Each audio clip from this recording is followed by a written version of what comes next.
tan pronto yo comience a presentar, pues ese es como el pie forzado de que la charla acaba de comenzar, ¿está bien? Okay. Voy a hacer la configuración para el Facebook Live.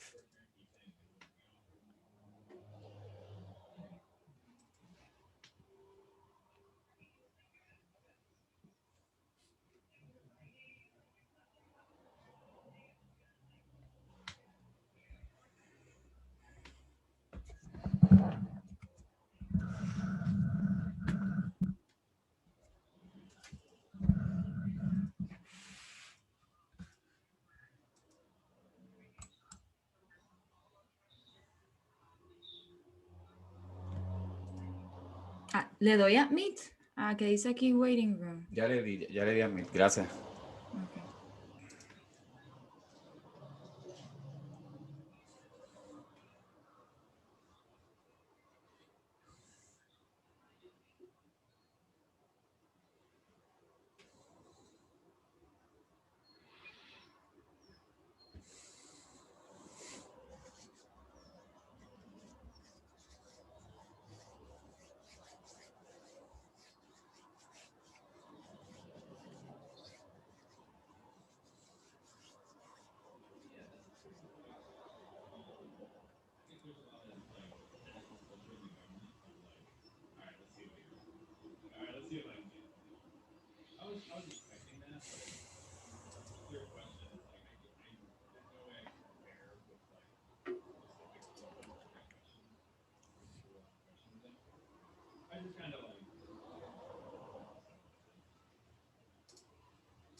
Voy a tratar por segunda vez lo de Facebook Live.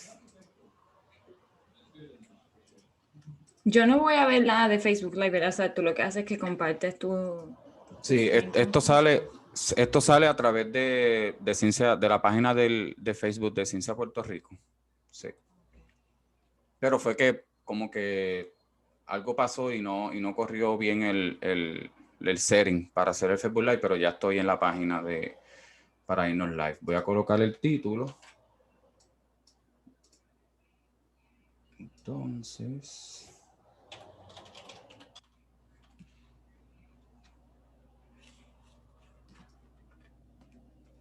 Y voy a...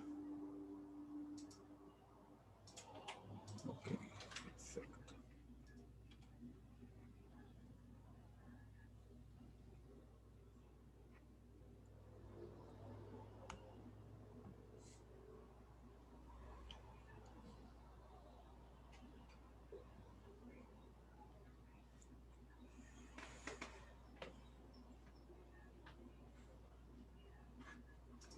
Perfecto, ya estamos live. Bueno, bienvenidos a todos y todas. Gracias por conectarse a este martes de charlas de científicos al servicio en línea. Mi nombre es Elvin Joel Estrada García y soy el coordinador de proyectos educativos para Ciencia Puerto Rico. Y como todos los martes a las 11 de la mañana tenemos hoy una charla de científicos al servicio en línea. Así que aquellos educadores y estudiantes que están en nuestro Zoom y también conectándose a nuestro Facebook Live, muchas gracias. Recuerden que todos los martes tenemos una charla de temas científicos. Pueden ir a nuestra página, a nuestro website y allí buscar el calendario para el mes de abril y el calendario para el mes de mayo de todas estas charlas que se llevan los martes. Para el día de hoy, tenemos a la doctora Nancy Padilla Coriano, quien nos va a estar hablando y nos va a traer el tema de los mecanismos neurales, ¿verdad? Neurales de la conducta social y particularmente, ¿verdad? Dentro de, ¿verdad? De los animales y también, ¿verdad? Como animales que también somos, ¿verdad? También desde la perspectiva de los seres humanos. Así que es reconocido que nosotros somos animales sociables, ¿no? Una especie sociable que necesita de otro para sobrevivir y para, ¿verdad? Para hacer muchas de las cosas a las cuales nosotros nos dedicamos. Así que le paso los micrófonos a la doctora Nancy Padilla para que nos dé su charla. Muchas gracias y gracias a todos y todas por estar aquí con nosotros. Como dijo el compañero voy a estar hablando de cómo el cerebro controla las conductas sociales y voy a tener un énfasis en las jerarquías sociales. Antes de entrar al contenido, les voy a hablar bien rápidamente de mi trayectoria para que me conozcan un poquito. Yo estaba en la libre de música, donde tocaba el cello y el piano, y fue por medio de la música que tuve interés por estudiar el cerebro, así que fui a la Universidad de Puerto Rico en Río Piedras para estudiar biología porque no sabía lo que era la neurobiología, y allí me encontré con la investigación científica y con la neurociencia, y como estudiante subgraduada estuve estudiando los circuitos neurales que controlan el aprendizaje del miedo. Así que toda mi carrera científica yo he estado estudiando cómo el cerebro controla conductas, y a través de mi trayectoria han sido siempre distintas conductas. Así que como subgraduada estaba estudiando el miedo y decidí que iba a hacer un doctorado, así que me fui a la Universidad de Columbia University, donde estaba estudiando los circuitos neurales que controlan las conductas de ansiedad. Y luego de mi doctorado decidí continuar mi entrenamiento científico y hacer lo que se llama un entrenamiento postdoctoral, y lo hice en MIT y en donde estoy ahora, en el Instituto de Salk. Y allí he estado estudiando cómo el cerebro codifica la dominancia social y las jerarquías sociales. Al final de este año estaré comenzando mi laboratorio en la Universidad de Florida, y es donde allí estaré en el Departamento de Neurociencia como profesora. Ahora, ¿qué vamos a aprender hoy? Les voy a contar un poco del rol de las jerarquías sociales, porque son importantes. Vamos a hablar del mecanismo de comunicación de las neuronas, cómo se comunican las neuronas unas con otras. Vamos a hablar de una forma de medir esta comunicación de las neuronas. Vamos a hablar de una forma de manipular a las neuronas y la importancia de esa técnica que nos da la capacidad de poder entonces tener una relación de causa y efecto para entender la función de las neuronas. Y por último, les voy a estar hablando un poquito de mi investigación estudiando un circuito neural que está envuelto en las jerarquías sociales. Somos animales sociales, nosotros los humanos, y las interacciones sociales son extremadamente importantes en nuestras vidas. Piensa en un día que tú tengas. Si tienes un día completo donde no tienes ninguna interacción social, eso es bien raro. La mayoría de nuestros días están llenos de interacciones sociales, y estas interacciones sociales son súper importantes, no tan solo en el desarrollo del niño, pero también en nuestra vida como adultos. Pero esto no es algo único de los humanos. Esto es algo que se ve en muchísimas especies sociales.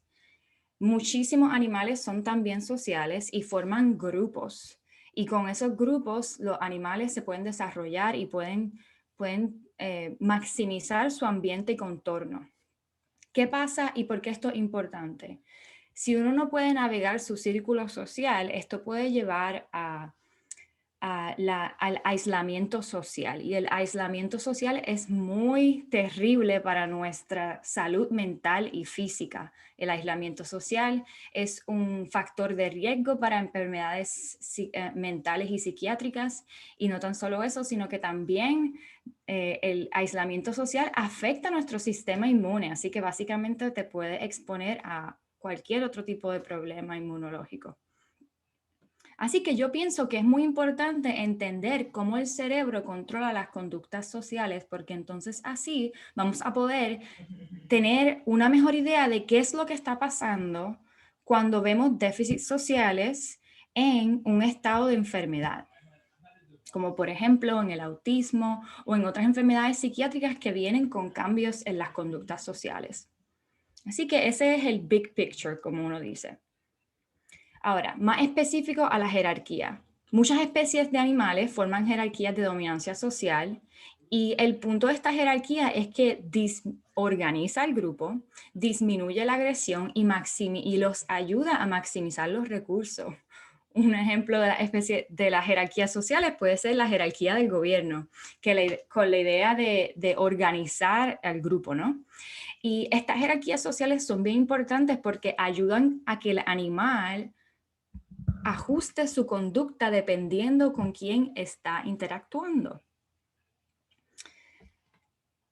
Ahora, aunque las jerarquías sociales son muy importantes, no sabemos cómo el cerebro nos permite tener esta estructura social tan compleja. Y eso es lo que a mí me interesa. Como científica, los últimos 4 años yo me he enfocado en entender la capacidad del cerebro a tener a poder codificar los rangos sociales relativos de los animales y poder manipular o controlar esas conductas de dominancia social. Y yo he estado estudiando esto en un modelo animal del ratón y luego les estaré hablando un poquito más de eso. Pero antes de hablar de mi investigación específica, les quiero hablar de dos técnicas muy importantes en la neurociencia. ¿Cómo nosotros podemos estudiar el cerebro en modelos animales? Bueno, hay varias técnicas que nos ayudan a poder estudiar el cerebro mejor. Una de ellas es la electrofisiología y les voy a estar hablando de esa técnica. También otra técnica es la optogenética y también les voy a estar hablando de esa técnica. La electrofisiología es el estudio de las señales eléctricas de las neuronas, porque las neuronas se hablan por medio de señales eléctricas que se llaman potenciales de acción, pero también las conocemos como espigas, porque básicamente cuando tú mides esa señal eléctrica parece una espiga, y por eso es que le decimos espigas, y en inglés spike. Y antes de explicarles un poco más del potencial de acción y de estas señales eléctricas, déjenme darle un resumen de la anatomía de la neurona. La neurona tiene su cuerpo celular, donde tiene el núcleo, pero tiene dos partes que son importantes y usualmente cuando hablamos en la clase de biología de una célula, las células en general no tienen esto. Y eso es la dendrita o las dendritas y el axón. Esto es algo único de las neuronas y es una de las razones por la cual las neuronas son tan especiales. Las dendritas son como decir las orejas de la neurona, porque por ahí la neurona puede escuchar los mensajes. Y el axón es como decir la boca, porque por ahí la neurona puede mandar mensajes. El axón tiende a ser largo y termina en un terminal de axón. Y si tuviésemos aquí otra neurona, esa es la forma que esas neuronas se van a estar comunicando, de axón a dendrita. Así que las partes importantes son las dendritas y los axones. Aquí en este recuadro podemos ver una versión en zoom de lo que está pasando en este punto. Tenemos el axón de la neurona 1, que es esta neurona que viene por aquí, y ese es su axón.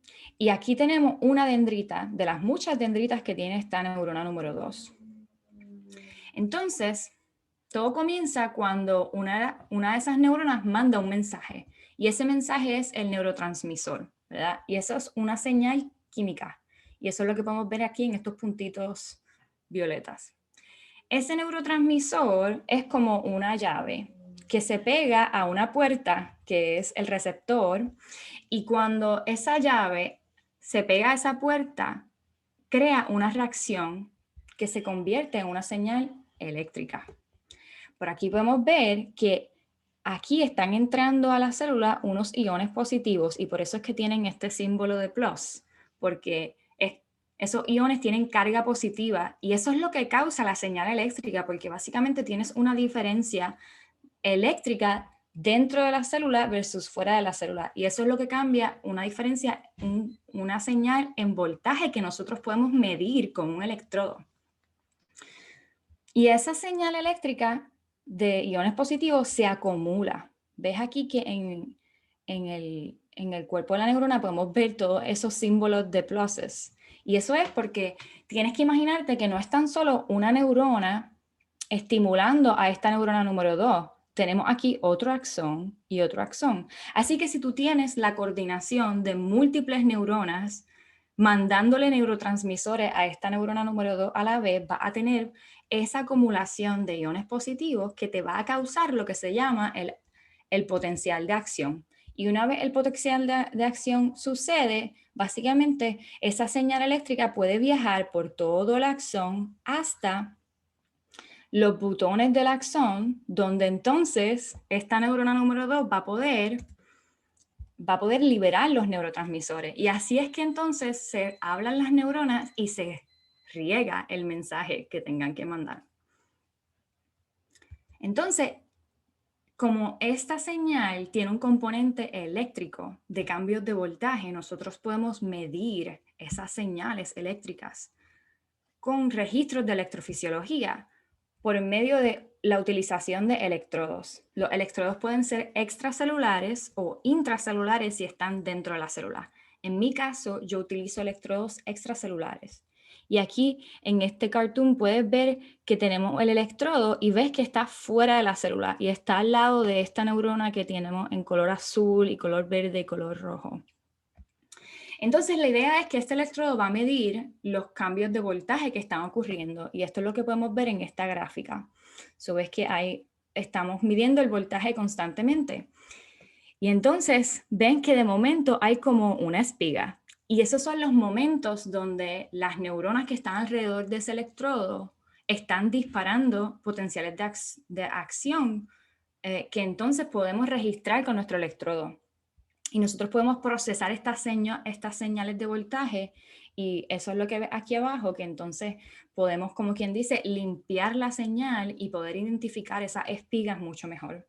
Y utilizando modelos matemáticos podemos separar las espigas según la forma de las espigas y podemos entonces determinar cuáles espigas o potenciales de acción le pertenecen a las distintas células que están alrededor del electrodo.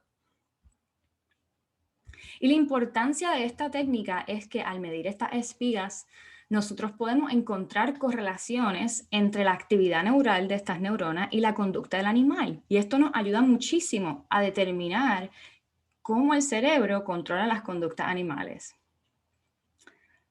Además de medir las señales del cerebro, otra técnica muy importante es la capacidad de manipular las señales del cerebro. Y una técnica para manipular las señales del cerebro, o es decir, manipular las neuronas, es la optogenética, que es una técnica que usa luz para manipular la actividad de las neuronas. Les voy a dar una explicación de esta técnica. Esta técnica consiste en utilizar un constructo genético donde tú tienes un gen de un canal que es sensible a la luz, ¿ok? Un Light Sensitive Ion Channel. Tú puedes poner este constructo genético en un virus. Bueno, y todos hemos estado aprendiendo mucho de los virus en este último año. Entonces, los virus, este virus que es modificado, es un virus básicamente modificado por los científicos para que no se replique. Este virus se puede inyectar en el cerebro del animal y este virus va a contener un gen para una proteína que es sensible a la luz. Y esa es la clave, porque esa proteína que es sensible a la luz va a hacer que las neuronas sean manipuladas por luz. Aquí puedes ver que después de la inyección del virus, también aquí ves que este cablecito es una fibra óptica para poder llevar la luz al cerebro, que eso es lo que estamos viendo en el paso 5. Y estas proteínas son sensibles a un color específico. En este caso, esta proteína que se llama channel rhodopsin es sensible a la luz azul.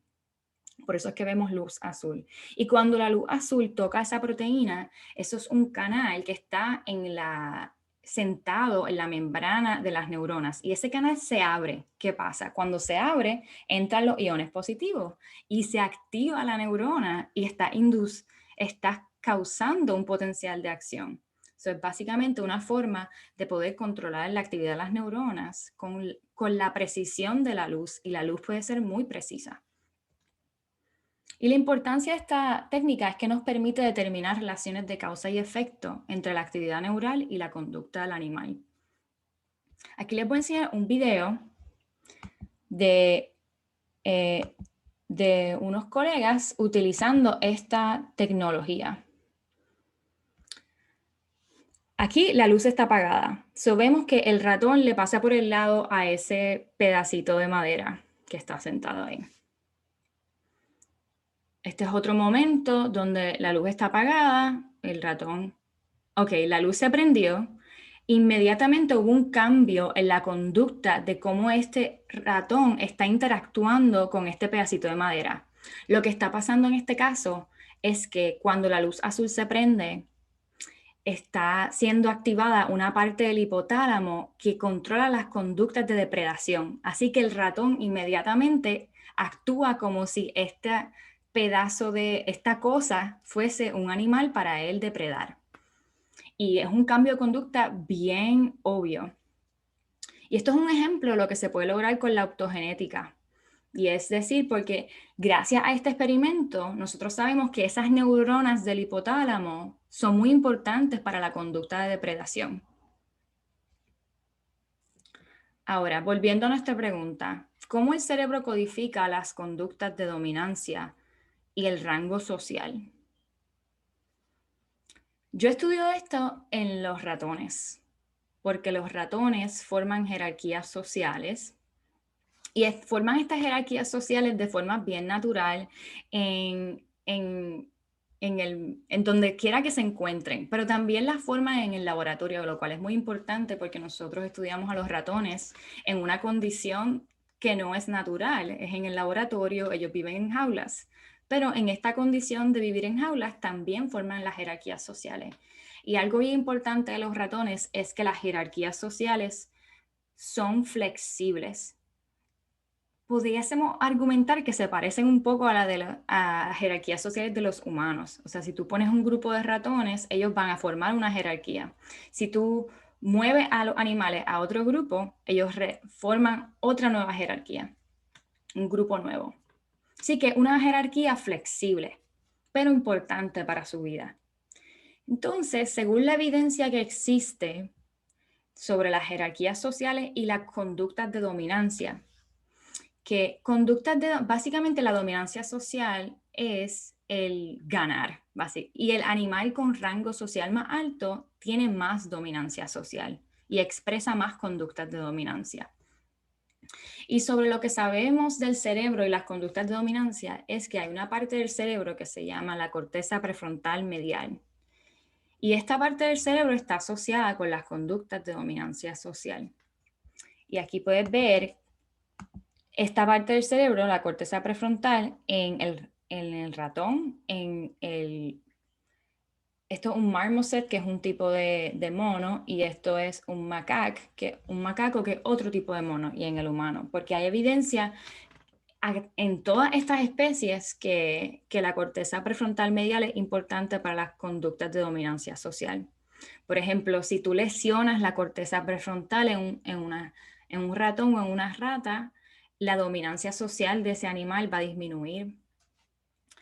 En el humano, actividad de la corteza prefrontal medial está correlacionada con el aprendizaje de rangos sociales, y este tipo de experimentos se hace dentro de un MRI, mientras las personas están aprendiendo sobre los rangos sociales de personas nuevas que le están presentando. Aparte de esa evidencia en los humanos, también hay evidencia que utilizando la técnica de optogenética, la cual les acabo de hablar, si se manipula en la corteza prefrontal medial, se ven cambios en la conducta dominancia del ratón. Así que todo esto implica que la corteza prefrontal medial está asociada con la dominancia social en distintas especies. Pero todavía no está muy claro cómo es que esto está pasando, cómo la corteza prefrontal medial codifica esa información de rango social y qué circuito específico está utilizando esta información para cambiar la conducta social. Y esa es la pregunta que yo como científica durante los 4 años estuve estudiando. Y uno de los retos es que cuando yo comencé este proyecto, la forma en que medíamos la conducta de dominancia social en los ratones no tenía una estructura. Y para hacer electrofisiología necesitamos un ensayo que tenga estructura, porque entonces pues, eso nos da más poder estadístico de poder analizar los datos. Así que lo primero que yo hice fue diseñar un ensayo de competencia social donde yo podía medir dominancia social, y les voy a explicar este nuevo ensayo que yo diseñé. Lo primero que yo hice fue utilizar un ensayo que se llama el tube test o la prueba del tubo, que es un ensayo que fue diseñado en los 1960, así que es un ensayo bastante antiguo y se utiliza para los ratones en específico.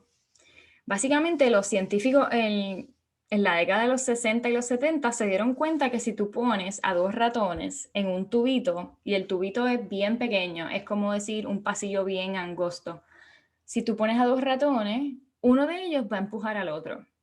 Así que los científicos hicieron estas observaciones y fue como que, oh, wow, interesante, hay una relación bien específica del ratón que gana y del ratón que empuja y el ratón que retrocede.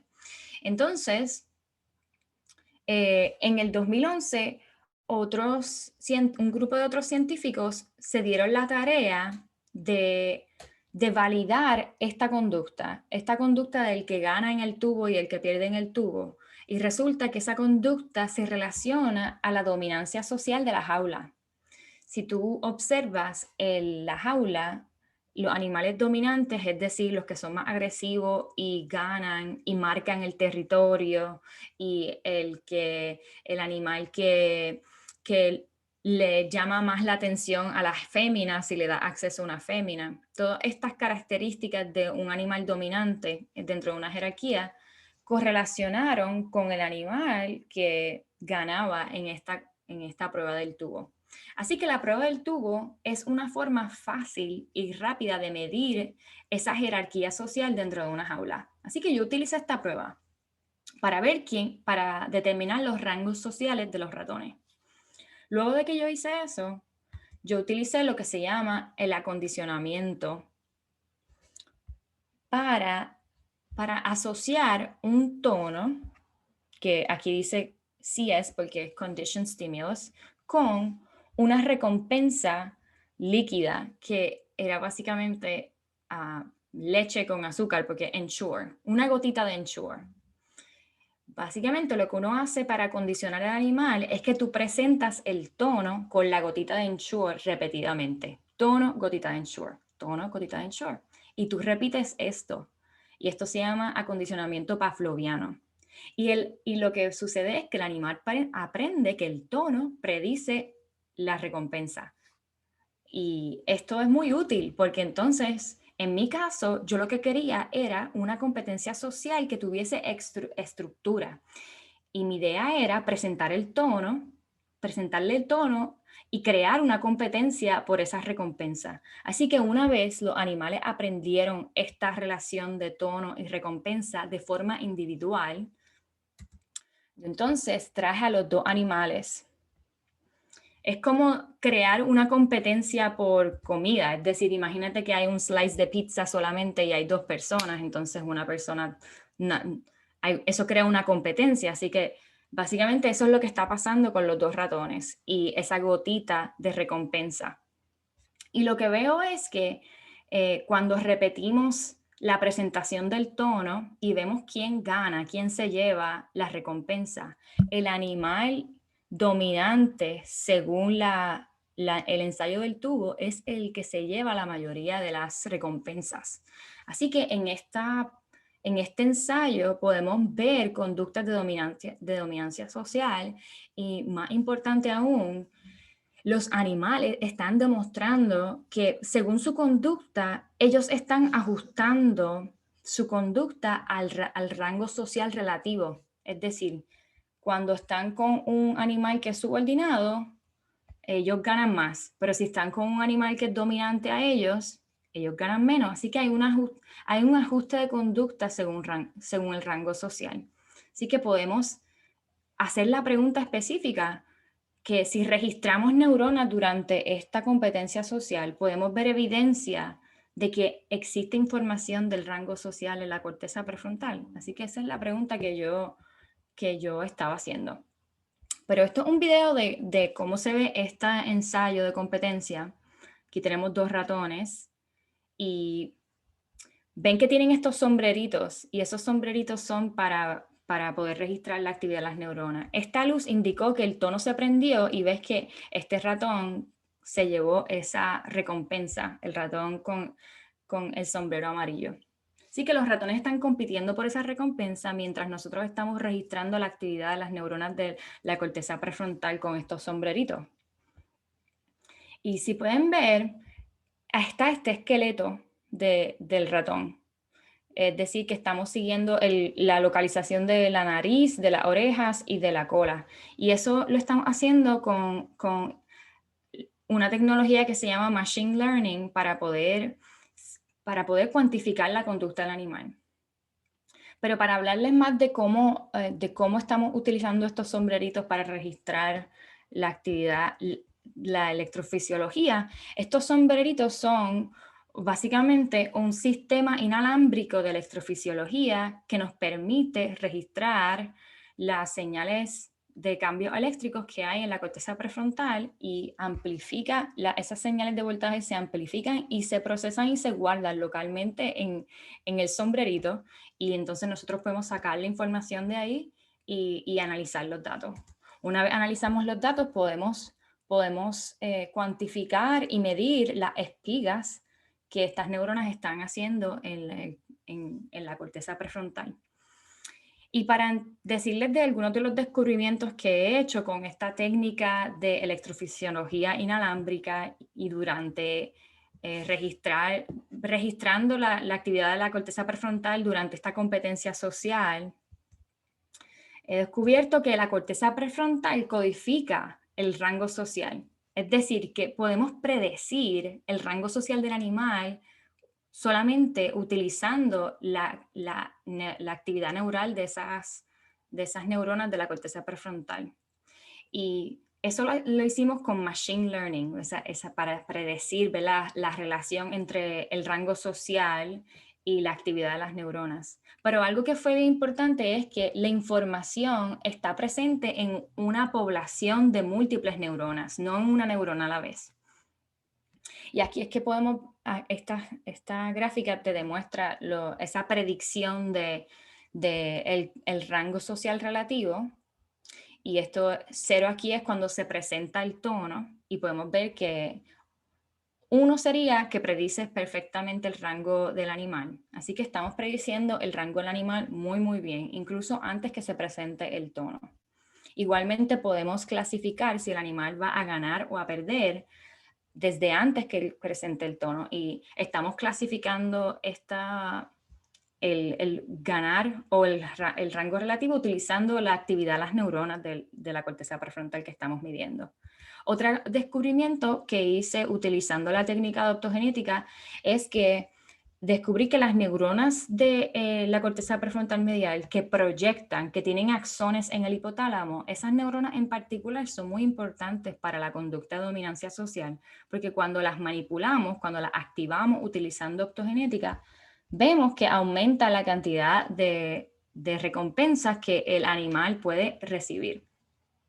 Y con esto quiero agradecer a mis compañeros de laboratorio que han contribuido a este proyecto, y a mis colaboradores fuera del laboratorio de la doctora Kate Tai, y a las agencias que han proveído dinero para hacer esta investigación. Y con eso pues quiero que tengamos tiempo para preguntas.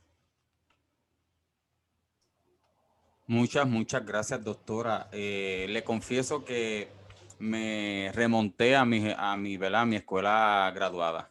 Yo tuve muchos compañeros. Yo estudié en la Escuela de Medicina de Ponce, y allí está el doctor Porter, que es uno de los doctores que estudia, ¿verdad?, el cerebro a través de la electrofisiología y todo esto que tiene que ver con el uso de ratones para estudiar la corteza prefrontal, el hipotálamo, etcétera. Así que de verdad que tuve bonitos recuerdos al atender esta charla. Pero algo bien curioso que me gusta, antes de pasar a las preguntas, si tenemos alguna pregunta de los que nos están viendo, es que y esto es mayormente para los estudiantes que ahora mismo están en escuela intermedia y en escuela superior. ¿Cómo lograste el balance entre la música y los estudios? Porque eso también pasa con aquellos que son deportistas, ¿verdad? ¿Cómo logramos que no cancelar nuestros talentos uno con el otro, sino que utilizar ambos talentos, aquellos que están en el deporte y quieran estudiar ciencia, aquellos que están en la música y quieren estudiar ciencia? ¿Cómo lograste ese balance? ¿Qué fue lo más que te ayudó? Ujú.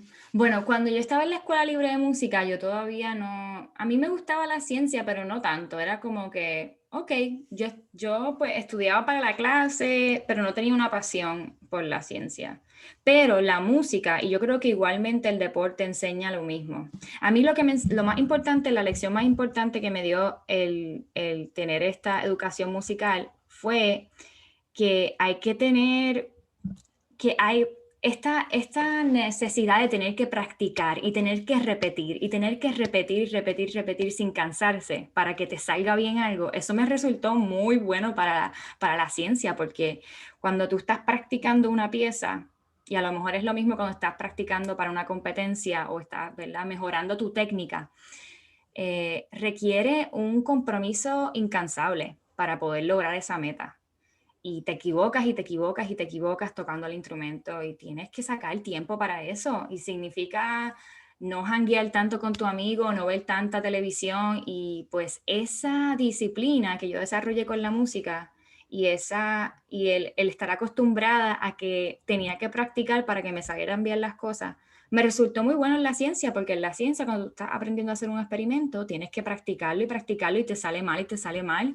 y tienes que tener esa disciplina de saber que si te sale mal la primera y la segunda y la tercera vez no implica que siempre te va a salir mal, implica que tienes que ajustar, hablar en el caso del instrumento tienes que seguir practicando, hablar con el maestro de la técnica, y en el caso de la ciencia pues consultar tus mentores, ver el protocolo nuevamente, ver en qué fue que te equivocaste para hacerlo bien la próxima vez, pero eso es súper normal. Así que yo diría que esa fue el mejor elemento y lo mejor que me regaló la música, esa disciplina y esa, bueno, no sé cómo decirle en español, pero esa habilidad de no rendirme y la disciplina. Claro, y esto es bien importante porque la doctora nos menciona una habilidad que muchos de los educadores tratan de, ¿verdad? De enseñarle a sus estudiantes, y es el resolver problemas.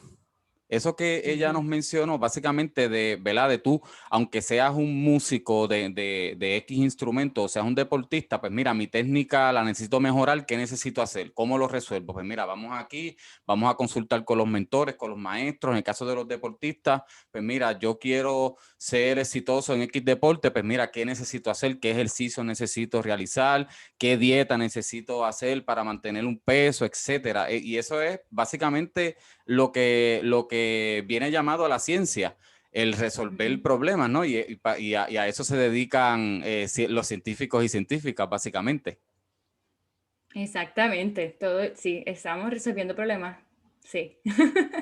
Ahora bien, algo bien particular y que a mí me gusta siempre que se dan estas charlas, a veces pensamos que las personas que se dedican, como en el caso, ¿verdad?, de la doctora Nancy Padilla, que se dedica al estudio del cerebro y, ¿verdad?, y esta parte del ente social, del ente de las emociones, a veces encajonamos al científico o a la científica en esa ciencia, pero ella nos habla de que tuvo que utilizar computadoras, ¿no?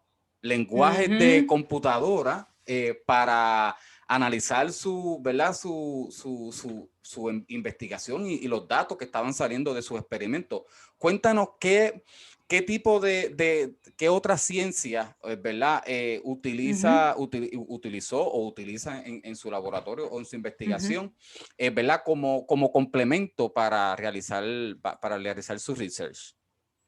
Sí, muy, muy buena observación, porque hay veces a veces que tenemos que pensamos que si estás estudiando algo que sea social, no, pues que eso son las ciencias sociales, pero en este caso no es así, la neurociencia es extremadamente multidisciplinaria porque el cerebro es complejo.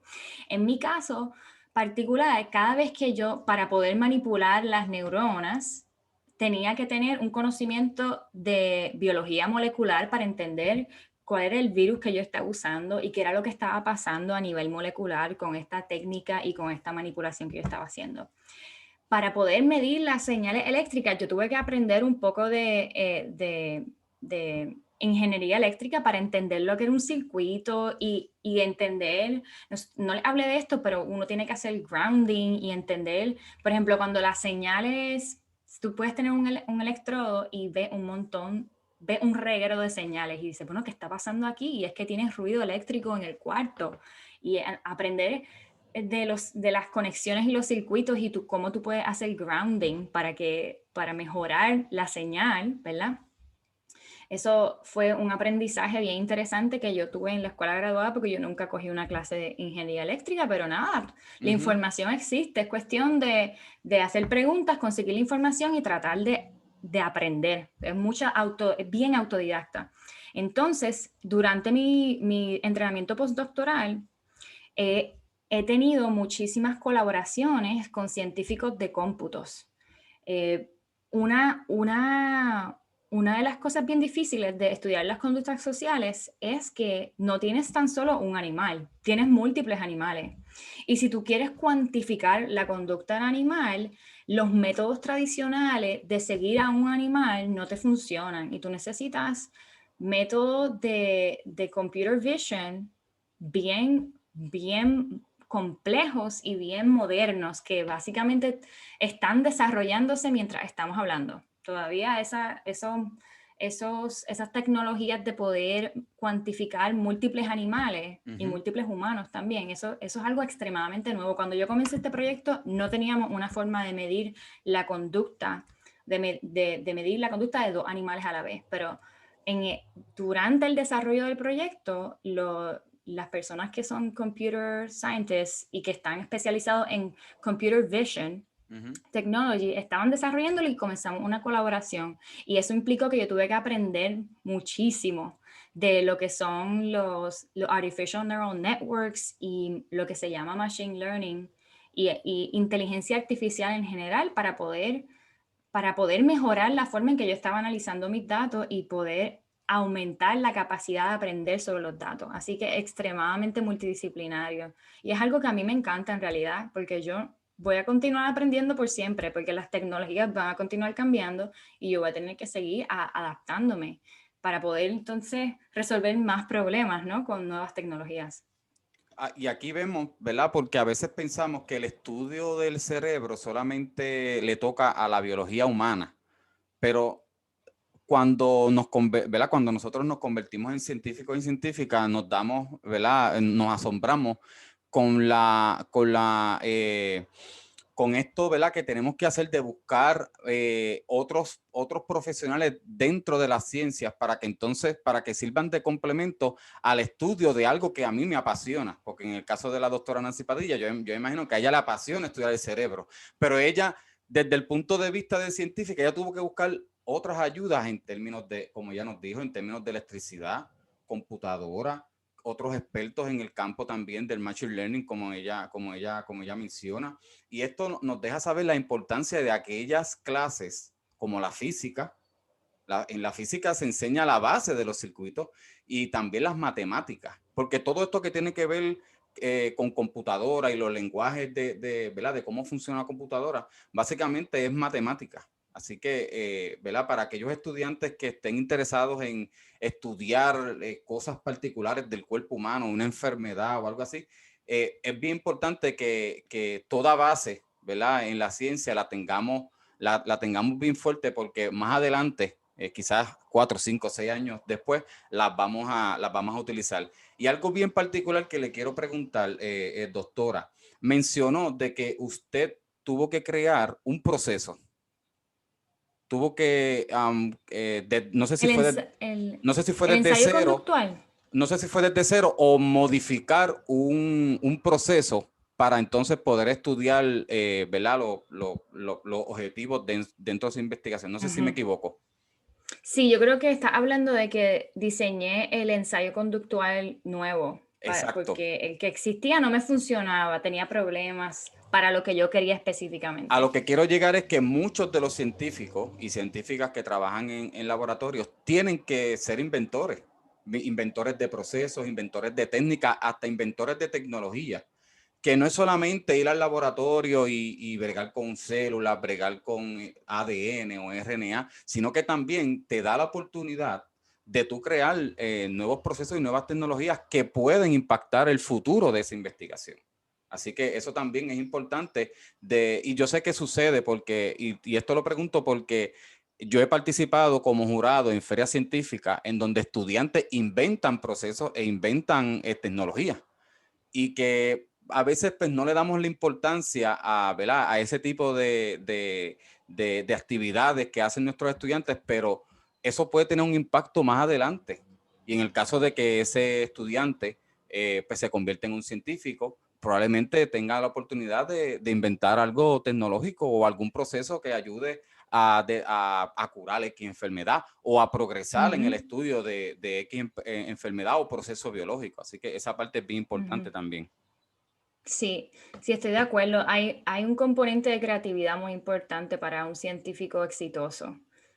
Hay veces que la gente piensa que en la ciencia no hay creatividad, pero eso no es cierto.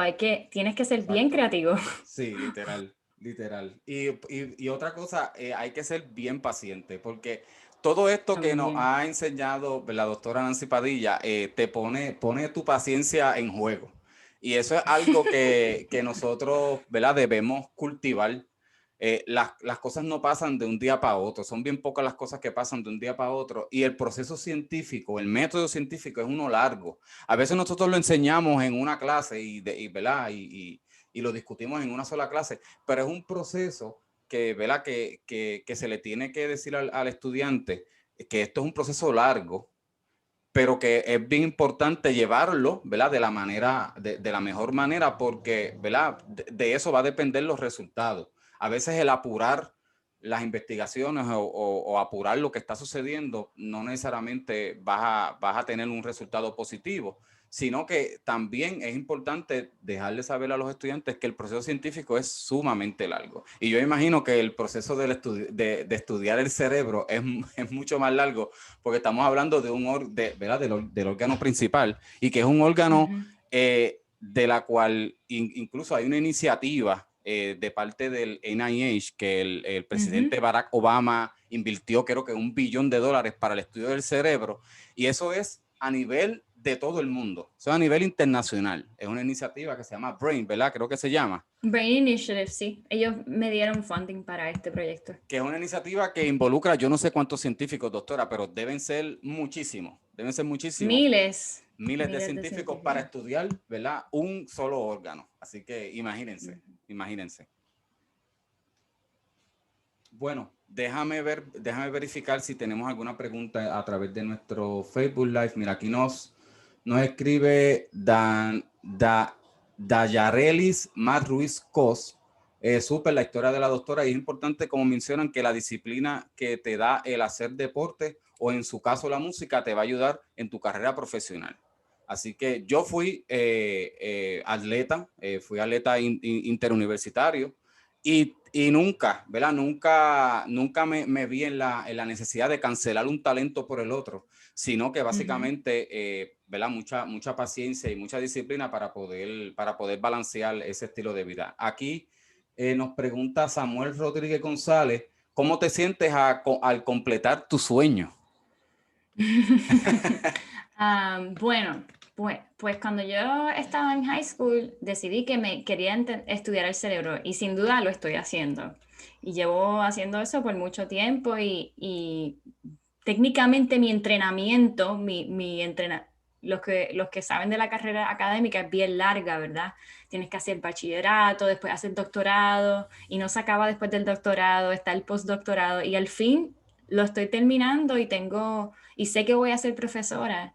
Y se siente raro, porque llevo tantos años trabajando para esto, que es como una sensación bien extraña de que, oh, wow, no puedo creerlo. Y no se Pero asusten la realidad, no se asusten por los años, de verdad. en realidad que Sí, sí. yo le Yo creo puedo que cuando uno decir. está en high school se siente como eso un montón de tiempo, pero la realidad es que uno está aprendiendo y lo estás disfrutando todo Exacto. el tiempo. Y que esto al final y al cabo, si a ti te gusta lo que estás haciendo, van a haber momentos ¿verdad? De frustración, de tristeza porque los experimentos no salen, pero el hecho de que tú estés haciendo algo que a ti te apasiona es algo gratificante, Exactamente. y es la chispa que te motiva ¿verdad? A que esa pasión se mantenga. Porque Exactamente. a veces miramos a los estudiantes de medicina y a los estudiantes de, ¿verdad? Que se van a convertir en científicos y científicas, pero ¿por qué tú llevas tanto tiempo estudiando? Primero porque se requiere, es algo bien profundo, es una educación bien profunda, y segundo, se requiere todo ese tiempo para tú prepararte, para entonces comenzar a hacer una investigación más formal. Exacto. Así que Exacto. el Y tiempo para es guiar a necesario otros también. O sea, también. durante los últimos 4 años, no tan solo yo he estado recibiendo mentoría de mi mentora de postdoctorado, pero también yo he estado entrenando y dándole mentoría a otros estudiantes graduados o estudiantes subgraduados. Así que, sin duda, tienes que aprender todo lo que puedas porque eso te va a ayudar a enseñarle a los demás. Exacto, exacto. Es una parte bien importante que es la parte de mentoría, ¿no? Y que se enfatiza mucho en la escuela graduada, ¿verdad? Y esto tiene un impacto brutal. Yo todavía tengo mentores que llevan conmigo y mentoras que llevan conmigo más de 10 años. Así que es algo que tú te lo llevas para toda la vida y que es Exacto. algo que nosotros debemos incentivar, ¿verdad? Los latinos que estudian ciencias, ¿verdad? Si somos la minoría dentro de Estados Unidos, el que estudia ciencia en Estados Unidos y probablemente en otros lugares como en Europa, pues es un ínfimo por ciento. Así que debemos, ¿verdad? Impulsar a aquellos estudiantes que demuestren interés en la ciencia y darle las herramientas disponibles para que ellos se motiven a perseguir esa meta. Así que le agradecemos a la doctora Nancy Padilla Coreano por sacar de su tiempo ¿verdad? Y brindarle su tiempo voluntario para esta charla. Así que, doctora, no sé si usted compartió al final de su presentación cómo ¿verdad? Los que nos están viendo la pueden conseguir, lo pueden escribir en algún email o Fíjate, algo. no lo puse en la presentación, pero lo digo ahora verbalmente. Me pueden encontrar por Twitter o por Instagram como ah, doctora, pero en inglés, Nancy Sí. Padilla. Dr. Nancy Padilla, Dr. Nancy Padilla, me encuentran, me pueden escribir un mensaje y nada, con gusto les contesto la pregunta que tengan o lo que quieran decirme. Perfecto, perfecto. Pues Salúdenme. yo lo voy a compartir también aquí en el chat, ¿verdad? La información. Entró una Vamos a, preguntita. sí, tengo aquí de Sergio Pavón y con esta concluimos. ¿Cuáles serían sus próximos proyectos o investigaciones? Es muy buena Ujú. pregunta, sí. Pues sí, muy buena pregunta. Este proyecto que les presenté un poquito al final, se trataba de ver cómo en animales que ya habían aprendido la jerarquía social, ¿verdad? Ya, luego de haber formado la jerarquía social, yo estaba midiendo las señales eléctricas en el cerebro. Mi próximo proyecto se va a tratar de entender cuáles son los cambios que están pasando en el cerebro mientras los animales forman la jerarquía social y aprenden esos rangos sociales.